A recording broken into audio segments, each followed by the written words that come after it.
महाराज दुर्योधन के पुत्र थे सिद्धार्थ। उन्होंने ज्ञान प्राप्त कर लिया, आगे चलकर गौतम बुद्ध कहलाए।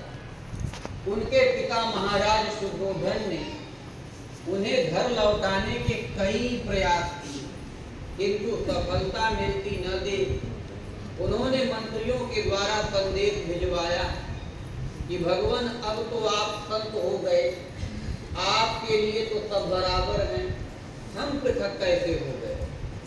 एक दिन आप हमारे दरवाजे पर भी भिक्षा ग्रहण करें।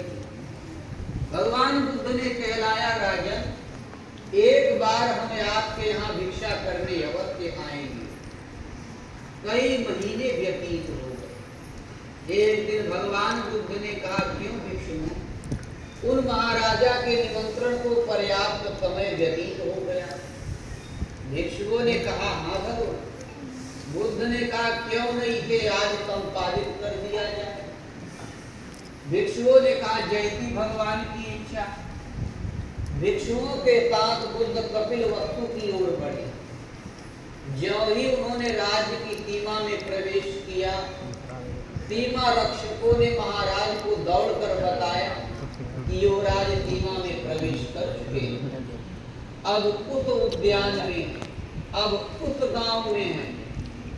नगर सजने लगा, महल सज गया, कई कई स्वागत द्वार बनाए गए, झंडियां बंध गई। 100-200 कुमारी कन्याएं मंगल कलश लेकर पंक्तिबद्ध खड़ी थी। स्वस्ति वाचन करते हुए आचार्यों से घिरे महाराज मुख्य द्वार पर मंत्रियों तथा श्रेष्ठ जनों के साथ उपस्थित थे। दोपहर हो चला था। भगवान बुद्ध राजमहल के समीप आ गए। मुख्य द्वार 150 मीटर दूर दिखाई दे रहा था। भगवान बुद्ध ने शिष्यों से कहा, क्यों, भिक्षा का समय तो हो गया भिक्षुओं।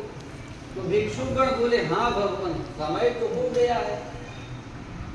बुद्ध ने कहा, तो भिक्षा कर लो। महाराज का निमंत्रण कोई आज का तो है नहीं, उसे कल भी पूरा किया जा सकता है। भिक्षु वृंद तत्काल गलियों में छिटक पड़ा।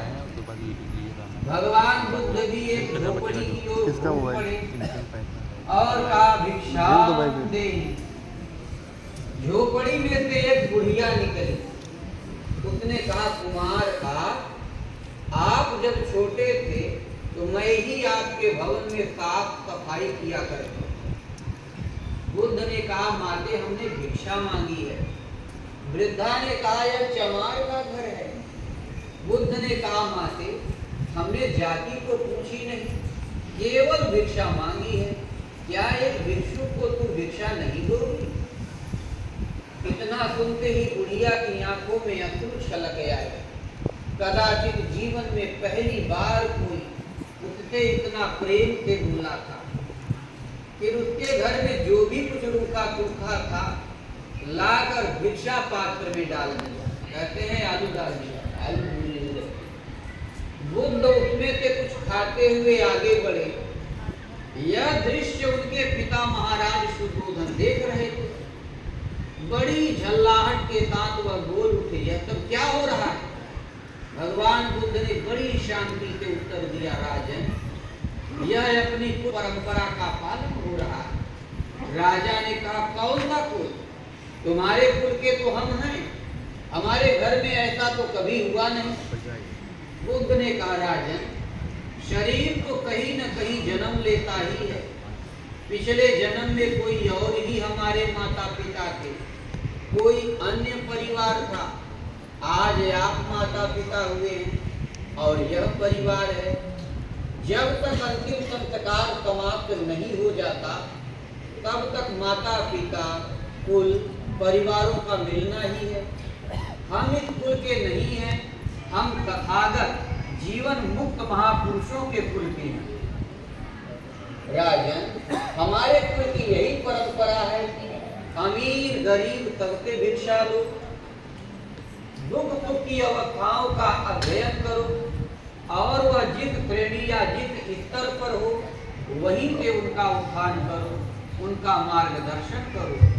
संतों का स्वरूप भी यही है।